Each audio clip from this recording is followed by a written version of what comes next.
উদয়পুর নামক গ্রামে সীতা নামের একটি মেয়ে থাকত। সীতা খুব সহজ সরল ছিল। সীতা স্বামী সীতার সাথে খুব খারাপ ব্যবহার করত। একদিন সীতা স্বামী রমেশ তাকে তার ঘর থেকে বেরিয়ে যেতে বলে।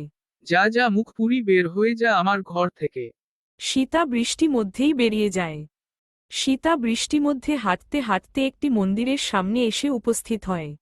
সীতা মনে মনে ভগবান শ্রীকৃষ্ণকে তার দুঃখের কথা বলে।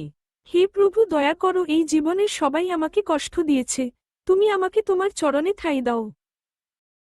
এই কথা বলতে বলতে সে জ্ঞান হারায়।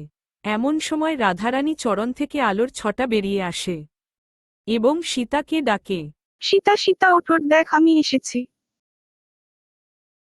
সীতা চোখে সামনে এমন সুন্দরী মেয়ে দেখে তাকে জিজ্ঞাসা করে, কে মা, তুমি এইখানে কি করছো?